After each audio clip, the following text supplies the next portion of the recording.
আসসালামু আলাইকুম, স্বাগত জানাচ্ছি চ্যানেল আই সংবাদে। সংবাদ কক্ষে আপনাদের সাথে আছি আমি প্রিয়াঙ্কা। বিস্তারিত সংবাদের শুরুতেই জানিয়ে দিচ্ছি ফ্রেশ আটা ময়দা সুজি সংবাদ শিরোনামগুলো।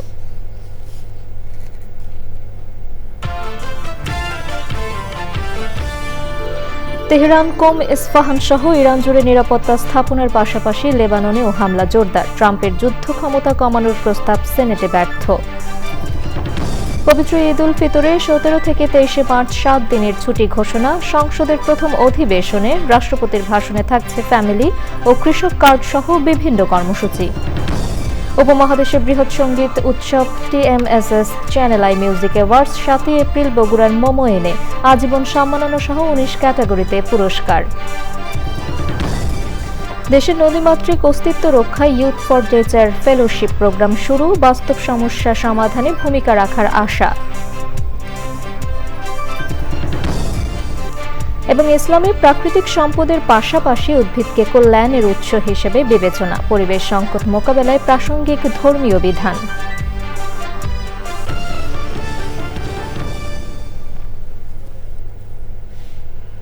সংবাদ শিরোনামগুলো জানাচ্ছিলাম। এখনকার সংবাদ আয়োজন একই সঙ্গে চ্যানেল আইয়ের ইউটিউব চ্যানেলে এবং চ্যানেল আইয়ের OTT প্ল্যাটফর্ম আই স্ক্রিনে লাইভ স্ট্রিম হচ্ছে। যাচ্ছে বিস্তারিত সংবাদে এবং প্রথমেই ইরান যুদ্ধের 6ষ্ঠ দিন প্রসঙ্গ।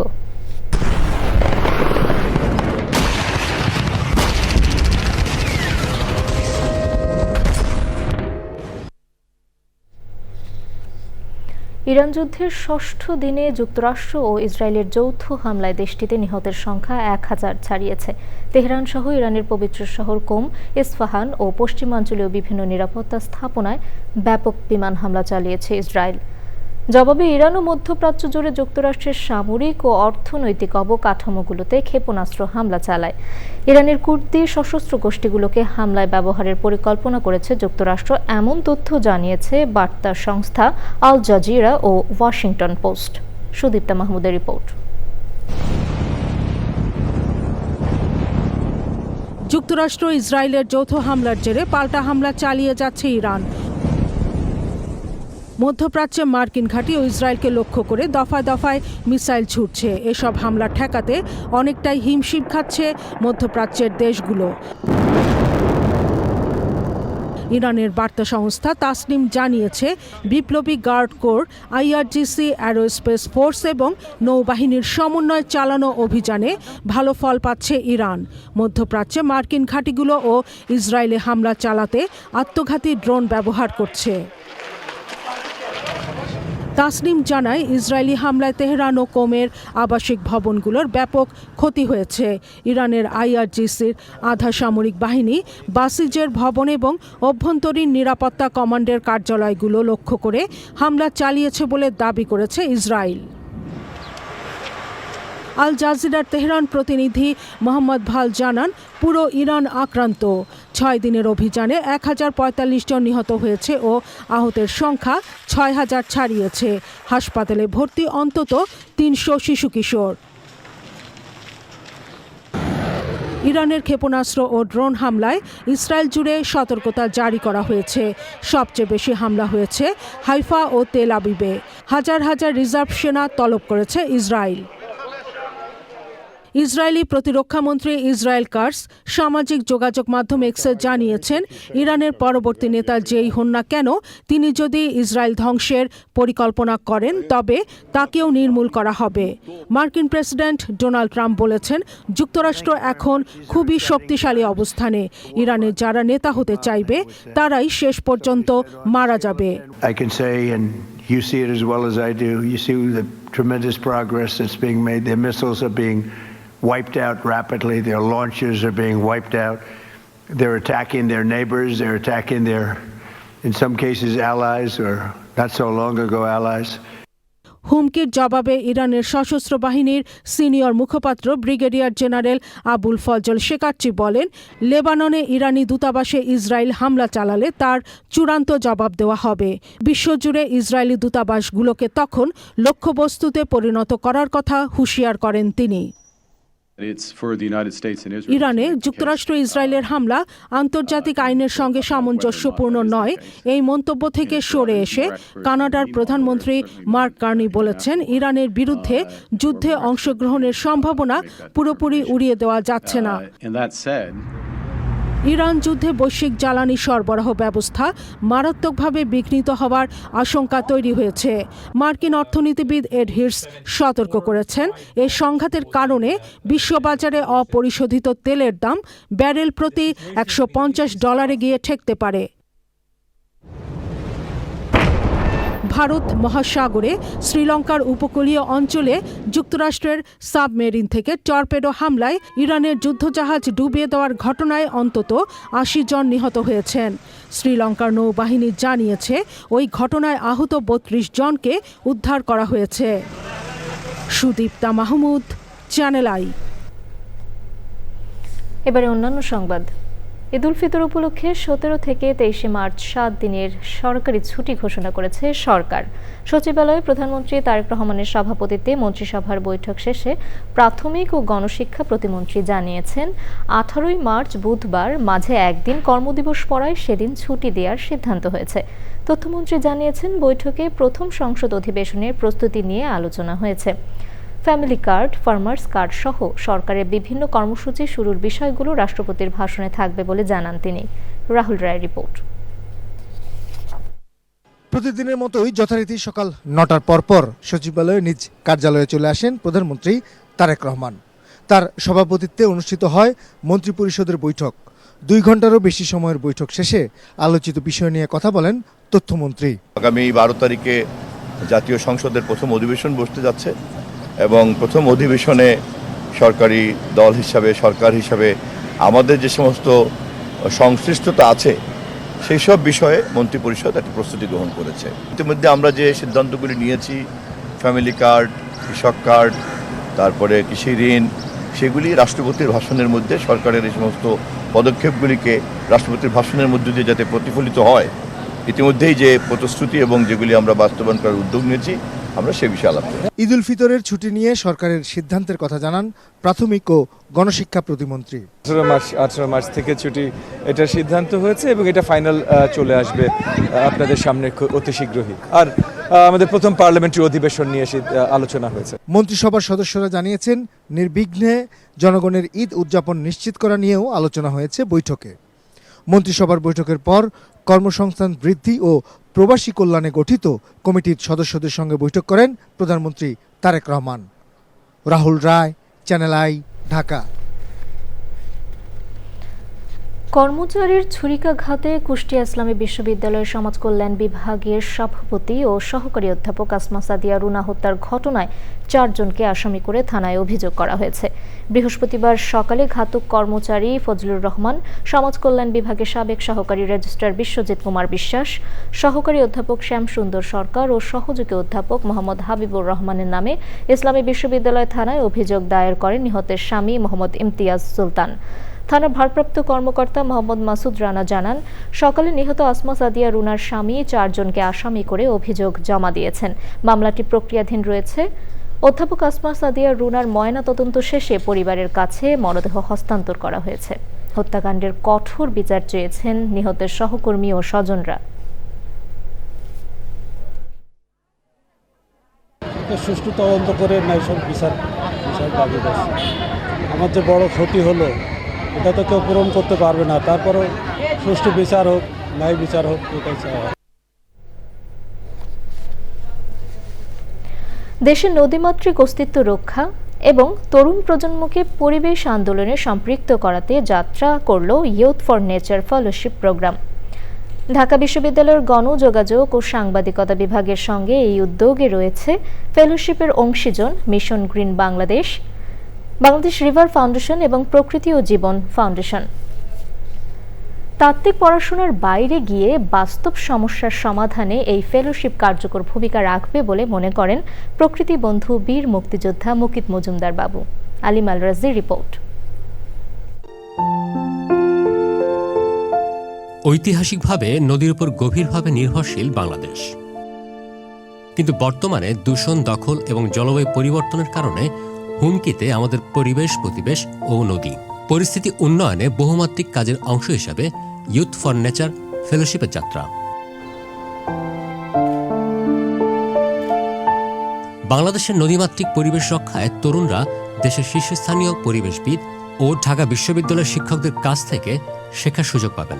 যারা সিলেক্টেড হবে তারা একটা ডাইভার্স এক্সপিরিয়েন্স নিতে পারবে, তাদেরকে বিভিন্ন রকম অ্যাকশন ওরিয়েন্টেড কাজের সাথেও যুক্ত করা হবে। তারা যেন রিভার নিয়ে বিভিন্ন রকম ইভেন্ট নিজেরাও অ্যারেঞ্জ করে, সচেতনতা মূলক আয়োজন করে। এর মধ্য দিয়ে আমরা 20 জন তরুণ গবেষক তৈরি করব এবং কর্মী তৈরি করব, নদী কর্মী তৈরি করব, যারা দেখা গেছে 4 মাস যাবত যাদেরকে বিভিন্ন প্রশিক্ষণের মধ্য দিয়ে তাদেরকে তৈরি করে তাদেরকে আমরা নদী রক্ষার কাজে নিবেদিত করব। সাংবাদিকতার তথ্য সংগ্রহ করার একটা প্রক্রিয়া, সেটা সম্পর্কে তারা ফ্যামিলিয়ার হবে, তারা প্রবলেমটার যে গভীরতা সেগুলো উপলব্ধি করবে এবং সেগুলো যখন তাদের লেখালেখির মাধ্যমে জাতীয় গণমাধ্যমে ডিসকোর্স নির্মাণ করবে, তখন এর মধ্যে দিয়ে কিন্তু আমাদের এই যে অডিয়েন্স যারা আছে তাদের মধ্যে এক ধরনের সচেতনতা তৈরি হবে।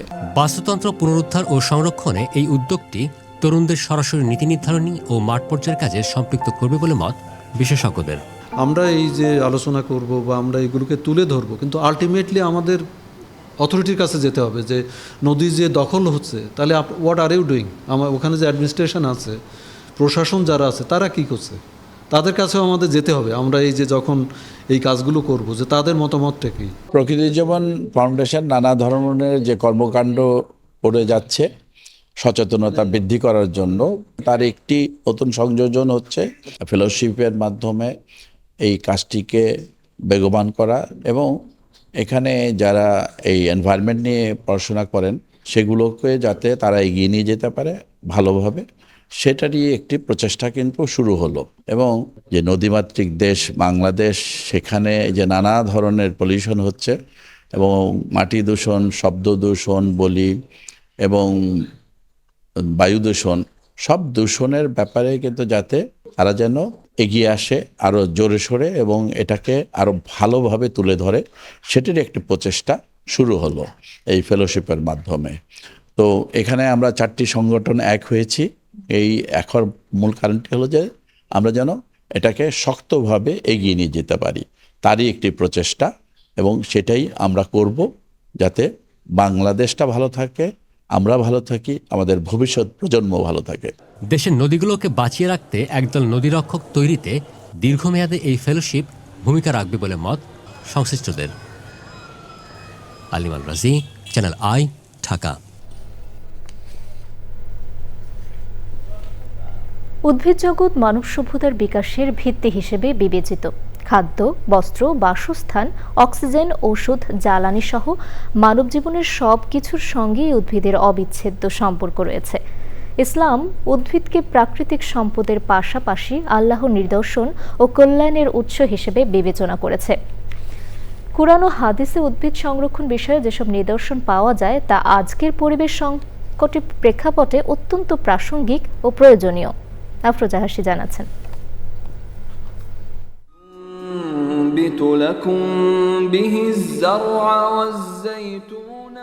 পবিত্র কোরআনে উদ্ভিদকে আল্লাহর কুদরতের নিদর্শন হিসেবে আখ্যায়িত করা হয়েছে। সূরা আল আনাম কিংবা সূরা আন-নাহলে তুলে ধরা হয়েছে উদ্ভিদের গুরুত্ব।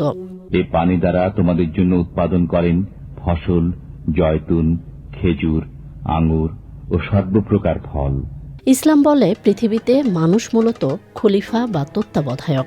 আল্লাহর নিয়ামত উদ্ভিদের সঠিক ব্যবহার ও সংরক্ষণ তাই মানুষের আমানত স্বরূপ। বনজার বৃক্ষ নিধন এই নীতির পরিপন্থী। মহানবী হযরত মুহাম্মদ সাল্লাল্লাহু আলাইহি সাল্লাম বৃক্ষরোপণকে উৎসাহিত করেছেন।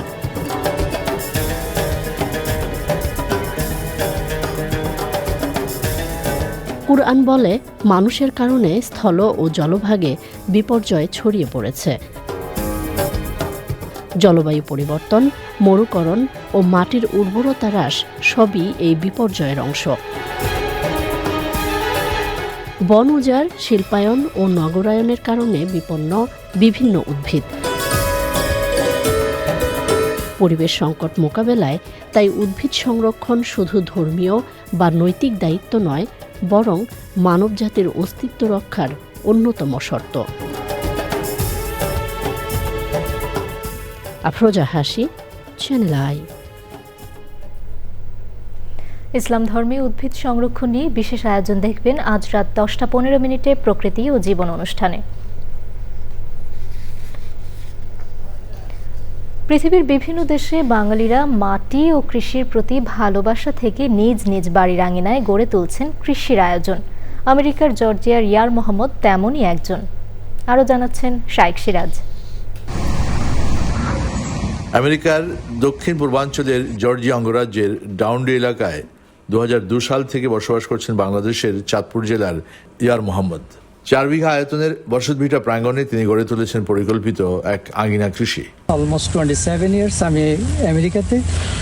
এখানে আসার পরও কৃষির উপরে আমার ভালো একটা আকর্ষণ আছে। সব সময় আমি করি কম আর বেশ, এবং নতুন নতুন যে কোনো জিনিস প্রত্যেক বছরে আমি নতুন কিছু একটা করতে চেষ্টা করি। আলাদা আলাদা অংশে উৎপাদন করা হচ্ছে বাংলাদেশি শাকসবজি। লতানো ফসলের মাচায় চাষ হচ্ছে মেটে আলু, চিচিঙ্গা, বরবটি আর করলা সহ নানা জাতের ফসল। এক সাইডে করি আপনার ওই যে মাটিতে গাছগাছালি, আরেক সাইডে আছে আমার প্রায় 100 ফিট লম্বা মাচা আছে। ওই যে লাউ, কুমড়া, চিচিঙ্গা, যত রকম মাচার মধ্যে যেসব শাকসবজি করে ওইটা করি আর কি। এক সাইডে ওল কচু লাগাইছিলাম গত বছর। এইগুলোর বীজগুলো কি আমাদের সব দেশি বীজ দিয়ে করেন? হ্যাঁ, আমি বেশিরভাগই চেষ্টা করি দেশি বীজ আনার জন্য। তবে মাঝে মধ্যে কিছু বীজ আমি ওই যে চায়না কোম্পানির থেকে বিভিন্নভাবে অনলাইন থেকেও নেই কিছু। আঙিনার পাশেই কিংসলে লেক। এখানকার বাসিন্দারাই লেকটির মালিক এবং নিয়মিত মাছ ধরেন ইয়ার মোহাম্মদ সহ স্থানীয়রাও। এই মাছ কি ন্যাচারাল ফিশ নাকি না চাষ করা? সেখানে চাষ করা না, এখানে বেশিরভাগই ন্যাচারাল। প্রবাস থেকে মাটি ও কৃষির সঙ্গে শেকড়ের টান এভাবেই দিনে দিনে ছড়িয়ে পড়ছে ভিন দেশে। শাইখ সিরাজ, চ্যানেল আই। দেশে ক্রমাগত শিশু ও নারী নিপীড়ন ও হত্যাকাণ্ডের বিরুদ্ধে প্রতিবাদ কর্মসূচি করেছে নর্থ সাউথ বিশ্ববিদ্যালয়ের শিক্ষার্থী ও শিক্ষকরা। সারা দেশের বিভিন্ন স্থানে বর্বরচিত এসব ঘটনার দ্রুত বিচার ও সরকারের কাছ থেকে স্পষ্ট ব্যাখ্যা চেয়েছেন শিক্ষার্থীরা। বৃহস্পতিবার বিশ্ববিদ্যালয়টির প্রধান ফটকের সামনে অবস্থান নিয়ে ধর্ষণ নিপীড়নের জন্য বিচারহীনতার সংস্কৃতিকে দায়ী করেন শিক্ষার্থীরা। লায়লা নওশিনের রিপোর্ট। আজকে আমি আসিয়া, আমি ইরা হয়ে এখানে বলছি যে আপনারা যতই আমাদের গলা কেটে দেন না কেন, আমাদের মুখ বাঁধেন না কেন, আমরা ওদের হয়ে, ওদের মৃত লাশ হয়ে আমরা এখানে দাঁড়িয়ে বলবো যে আপনারা প্রতিবাদ করেন। জান্নাতুন নিসা ইরা, তাবাসসুম, আসিয়া, জামিলা, শারমিন বিনতি। বর্বরভাবে যৌন নিপীড়ন ও হত্যাকাণ্ডের শিকার হওয়া প্রত্যেকটি শিশু ও নারী যেন আজ বিচারের দাবিতে দাঁড়িয়েছে পোস্টার হাতে, মুখে লাল কাপড় বেঁধে মৌন প্রতিবাদ। কারণ বিচারের দাবির কণ্ঠধ্বনি পৌঁছায় না উচ্চ মহলে। দেশের বিভিন্ন স্থানে নারী ও শিশু ধর্ষণ, হত্যা, নির্যাতন ও নিপীড়নের বিরুদ্ধে নর্থ সাউথ বিশ্ববিদ্যালয়ের শিক্ষার্থী ও শিক্ষকদের এই প্রতিবাদ কেবল বিচারহীনতার সংস্কৃতির বিরুদ্ধেই নয়, মানুষকে একতাবদ্ধ হওয়ার আহ্বান জানিয়েও। 2024 আর 25-এ কোনো ইলেক্টেড গভর্নমেন্ট ছিল না, এখন আছে। আমি ওনাদেরকে জিজ্ঞেস করতে চাই যে আর কত? যে লয়াররা রেপিস্টদের ডিফেন্ড করে তারাও ইকুয়ালি রেসপন্সিবল এই ক্রাইমটা ইনক্রিজ হওয়ার পিছনে। একটা 7 বছরের বাচ্চা মেয়েও যদি এই দেশে সেফ না থাকে, তাহলে দেশটা আমাদেরকে আসলে কি কিছু দিতে পারছে নাকি দিতে ব্যর্থ হচ্ছে। যেই পরিমাণে প্রোটেস্ট করার কথা সেই পরিমাণ আসলে আমরা গলার স্বর আসলে দেখতে পাচ্ছি না। এখন আমি দাঁড়ায় থাকতেছি, আমার হাত পা কাঁপতেছে, আমি খালি ভাবতে যে কয়েকদিন আগে কি ঘটে গেল। বিচারহীনতার কারণে এইসব বর্বর ঘটনা বারবার ঘটছে, এতে উদ্বেগ জানিয়েছেন শিক্ষার্থীরা। রাতে ঘুমাতে পারছি না যখন আমরা দৃশ্যটা কল্পনা করছি যা হয়েছিল চট্টগ্রাম ইকো পার্কে শিশুটির সাথে। আসলে বাংলাদেশ একটি হরর মুভিতে পরিণত হয়েছে। এসব ঘটনার বিচার ও কারণ নিয়ে সরকারের অবস্থানের স্পষ্ট ব্যাখ্যা চান প্রতিবাদ কর্মসূচিতে অংশ নেওয়া শিক্ষার্থীরা। Laila Nowshin, channel I, Dhaka. দর্শক, এবারে বিরতি।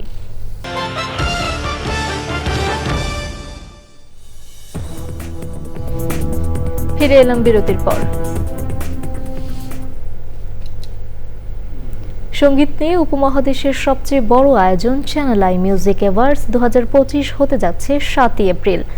বগুড়ার হোটেল মোমোয়েনে হতে যাওয়া TMSS channel I music awards এর আয়োজনকে ঘিরে চ্যানেল আই ভবনের সংবাদ সম্মেলনে আয়োজকরা জানান, আজীবন সম্মাননা সহ মোট 19টি ক্যাটাগরিতে এবার গুণীদের পুরস্কার দেয়া হবে। বিস্তারিত মির্জা ইমতিয়াজের রিপোর্টে। দেশের সুস্থ ধারার সঙ্গীতকে এগিয়ে নেওয়ার লক্ষ্যে 2004 সালে শুরু হয়েছিল চ্যানেল আই মিউজিক অ্যাওয়ার্ডস। সঙ্গীতের মহা আয়োজন দেশসহ বিশ্বের বাংলা সঙ্গীত প্রেমী মানুষের মাঝে সাড়া ফেলে।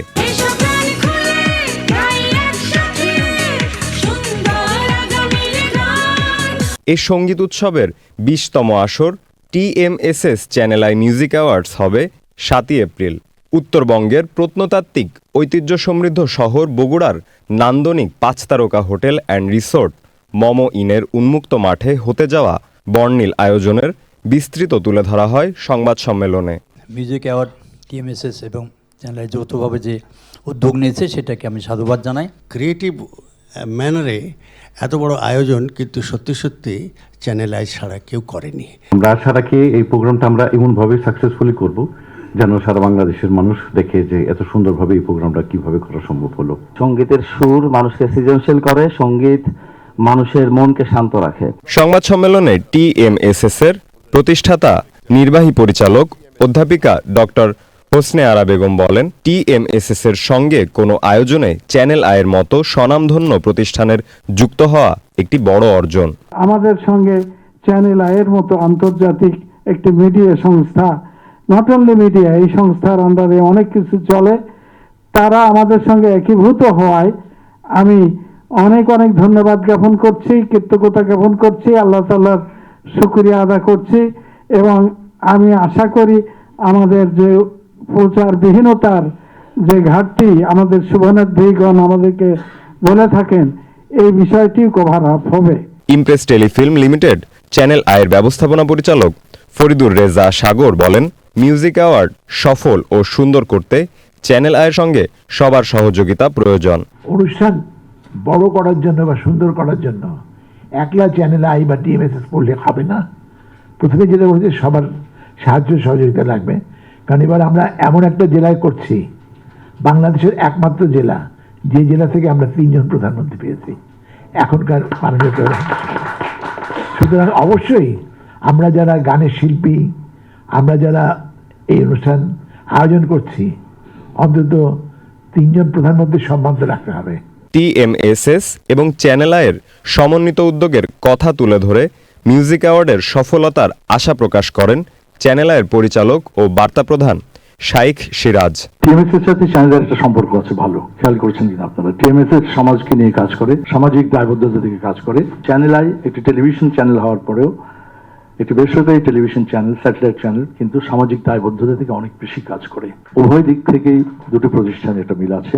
আমি মনে করি এই দুই শক্তি একসাথে হয়ে এবারকার এই TMSS চ্যানেল মিউজিক অ্যাওয়ার্ড একটা অত্যন্ত আশা জাগানিয়া, চমকপ্রদ এবং উল্লসিত হওয়ার একটা অনুষ্ঠান হবে। আজীবন সম্মাননা সহ মোট 19টি ক্যাটাগরিতে পুরস্কার প্রদানের জাঁকজমকপূর্ণ আয়োজনে মনোমুগ্ধকর পরিবেশনায় থাকবেন দেশবরেণ্য নবীন প্রবীণ সঙ্গীত ও নৃত্যশিল্পী এবং কলাকুশলীরা। উত্তরবঙ্গ সবসময় সংবাদ সম্মেলনে যোগ দেন বরেণ্য সঙ্গীত শিল্পী মোহাম্মদ খুরশিদ আলম, রফিকুল আলম এবং TMSS চ্যানেল আই মিউজিক অ্যাওয়ার্ডসের প্রকল্প পরিচালক রাজু আলিম সহ বিশিষ্ট জনেরা। চ্যানেল মিউজিক অ্যাওয়ার্ড এবার বিশাল আকার ধারণ করছে। Mirza Imtiaz, channel I, Dhaka. বগুড়ায় এসআর কেমিক্যাল ইন্ডাস্ট্রিজ লিমিটেডের নামে মিথ্যা ও বানোয়াট তথ্য প্রচারের বিরুদ্ধে সংবাদ সম্মেলন করেছে ওই প্রতিষ্ঠানের কর্মকর্তারা। বগুড়া প্রেস ক্লাবে সংবাদ সম্মেলনে তারা জানান, এসআর কেমিক্যাল ইন্ডাস্ট্রিজ লিমিটেড দেশের অন্যতম গুরুত্বপূর্ণ মৌলিক রাসায়নিক উৎপাদনকারী প্রতিষ্ঠান। প্রতিষ্ঠার পর থেকেই রাজনৈতিক প্রতিহিংসা ও উদ্দেশ্য প্রণোদিত অপপ্রচারের শিকার হয়ে আসছে বলে অভিযোগ করেন তারা।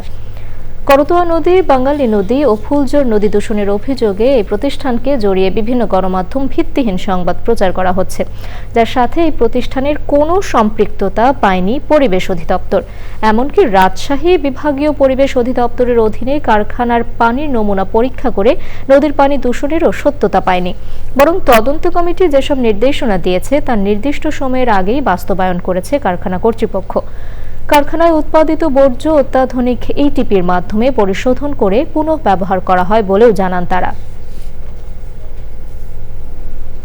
আমাদের কারখানার অভ্যন্তরে উৎপাদিত বর্জ্য আমরা পরিবেশ অধিদপ্তরের নিয়ম অনুযায়ী আমরা আমাদের ইটিপি ট্রিটমেন্টের মাধ্যমে পরিশোধন করি এবং সেটা আমরা ব্যবহার করি আমাদের নিজস্ব কাজে। ঠিক আছে, এখন যে একটা মিথ্যা অভিযোগ দায়ের করা হয়েছে যে নদী দূষণের কারণে আমাদেরকে দায়ী করা হচ্ছে, এটা আমরা অযৌক্তিক মনে করতেছি, বানোয়াট এবং ভিত্তিহীন একটা অভিযোগ দায়ের করেছে। এটা মূলত এটা প্রতিবাদ জানানোর জন্য আজকে আমরা এই সংবাদ সম্মেলন করেছি। যুক্তরাষ্ট্রের প্রেসিডেন্ট ডোনাল্ড ট্রাম্পের যুদ্ধ ক্ষমতা সীমিত করার লক্ষ্যে সেনেটে আনা একটি প্রস্তাব 53-47 ভোটে হেরে গেছে। ডেমোক্র্যাটরা বলছেন ট্রাম্প কংগ্রেসকে উপেক্ষা করেছেন এবং যুদ্ধের জন্য বিভিন্ন সময়ে বিভিন্ন কারণ উপস্থাপন করেছেন। মার্কিন প্রতিরক্ষা মন্ত্রী পিট হেগসেট জানিয়েছেন ইরান যুদ্ধ 8 সপ্তাহ পর্যন্ত চলতে পারে। এবারে নিটল টাটা কৃষি সংবাদ।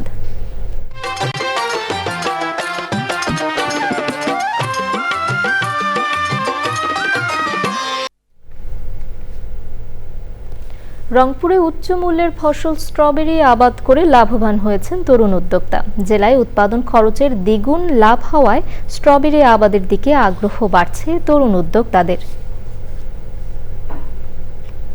এবার প্রকৃতি সংবাদ।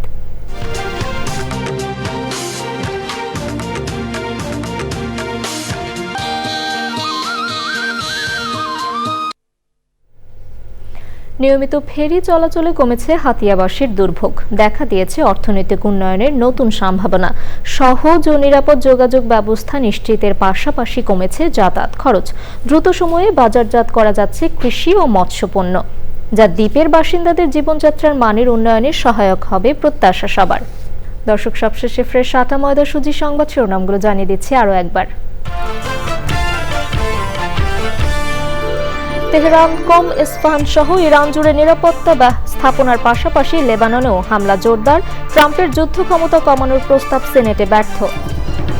পবিত্র ঈদ উল ফিতরের 17 থেকে 23 মার্চ 7 দিনের ছুটি ঘোষণা। সংসদের প্রথম অধিবেশনে রাষ্ট্রপতির ভাষণে থাকছে ফ্যামিলি ও কৃষক কার্ড সহ বিভিন্ন কর্মসূচি। উপমহাদেশের বৃহৎ সঙ্গীত উৎসব TMSS channel I music awards 7 April বগুড়ার মমইনে আজীবন সম্মাননা সহ 19 ক্যাটাগরিতে পুরস্কার। দেশের নদীমাতৃক অস্তিত্ব রক্ষায় youth for nature fellowship programme শুরু। বাস্তব সমস্যা সমাধানে ভূমিকা রাখার আশা। এবং ইসলামে প্রাকৃতিক সম্পদের পাশাপাশি উদ্ভিদকে কল্যাণের উৎস হিসেবে বিবেচনা। পরিবেশ সংকট মোকাবেলায় প্রাসঙ্গিক ধর্মীয় বিধান।